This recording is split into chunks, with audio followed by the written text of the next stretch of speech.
तमाम कैंपस हैं। एक और खबर दर्शकों को दे दें, 5 आतंकी हमलों से बुरी तरीके से दहल उठाए पाकिस्तान के पेशावर और करक में आतंकी हमले हुए हैं। पुलिस थानों को भी आतंकियों ने निशाना बनाया है। अलग अलग हमलों में 3 सुरक्षा कर्मियों की यहां पर मौत हो गई है। पाकिस्तान का खैबर पख्तूनख्वा, जहां पर देर रात 5 अलग अलग आतंकवादी हमले हुए, 3 सुरक्षा कर्मियों की मौत हो गई। पुलिस ने बताया कि यह हमला पेशावर और करक जिलों में अलग अलग स्थानों पर हुए। करक जिले के तुख्त नुसरती और खुर्रम मोहम्मद थाना और खुर्रम में ऐसे खुमारी गैस फील्ड में आतंकवादी हमला हुआ। फ्रंटियर कोर यानी कि एफसी के एक जवान और पुलिस के एक अधिकारी की यहां पर मौत हो गई है। हमले में कोर को एक कर्मी भी घायल हुआ है। पेशावर में आतंकियों में मछली गेट और खजाना थानों पर गोलीबारी की। मछली गेट हमले में पुलिस के एक अधिकारी की मौत हो गई है।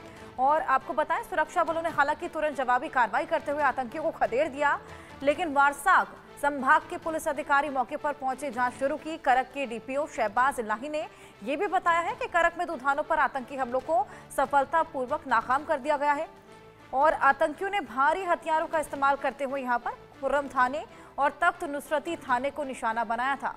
इससे पहले भी हमने देखा बलूचिस्तान में सेना के काफिले पर बेहद बड़ा हमला हुआ था। ऐसे में लगातार पाकिस्तान में आतंकी गतिविधियां बढ़ती चली जा रही हैं। लगातार हमले यहां पर देखने को मिल रहे हैं। पेशावर और करक में यह आतंकी हमला हुआ, थानों को यहां पर निशाना बनाया गया है। अजय, आपके पास मैं वापस आऊंगी। जिस तरीके से लगातार हमले हम देख रहे हैं पाकिस्तान में आए दिन देखने को मिल रहे हैं और पाकिस्तान इससे पूरी तरीके से दहल उठा है।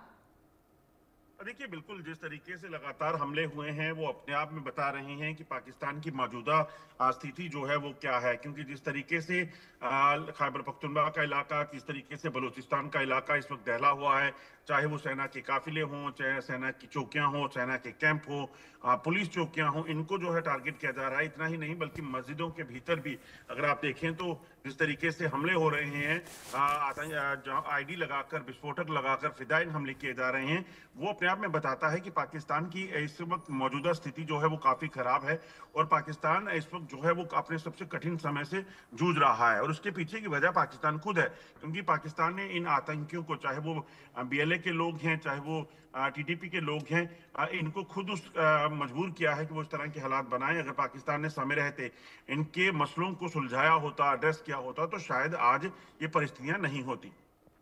बिल्कुल अजय, जिस तरीके से कहा जाता है पाकिस्तान ने जिस तरीके से आतंकवाद को पनाह दी, अब वही आतंकवाद उनको खाने को दौड़ रहा है। कभी ट्रेन हाईजैक हो जाती है, कभी मस्जिदों को निशाना बनाया जा रहा है, कभी मदरसों को निशाना बनाया जा रहा है। आम जनता इसमें हमेशा पिसती हुई नजर आती है। क्या लगता है किस टाइम फ्रेम में नॉर्मलसी के टुवर्ड्स हमें पाकिस्तान जाता हुआ दिखेगा? कब तक वहां पर स्थिति थोड़ी सी ठीक हो जाएगी? क्योंकि हम देख रहे हैं दिन पर दिन हालात वहां पर बदतर ही होते चले जा रहे हैं।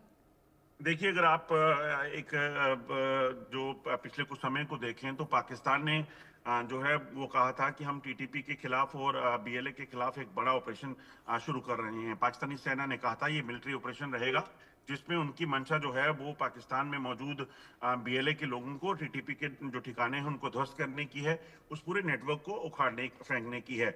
मगर उसमें रिजल्ट कुछ नहीं निकले, उल्टा टीटीपी और बीएलए ने अपने हमलों को तेज किया और पाकिस्तानी सेना को काफी नुकसान उठाना पड़ा। अभी ताजा जो बस पे हमला हुआ है, जिसमें बलूचिस्तान में कई लोग जो है मारे गए हैं, उसके बाद कल पाकिस्तानी सेना ने जो है वो टीटीपी के खिलाफ ऑपरेशन बद्र शुरू करने की बात की है। कल रात से ऑपरेशन बद्र शुरू हुआ है, मगर अभी तक बद्र ऑपरेशन जो शुरू किया गया है उसका कोई नतीजा दिखा नहीं है। यानी कि पाकिस्तानी सेना कहती तो बहुत कुछ है, मगर बेनतीजा निकलता है, रिजल्ट नहीं आते हैं। तो इसी वजह से कहीं ना कहीं जो परेशानियां हैं वो पाकिस्तानी सेना के लिए ये हैं कि उनको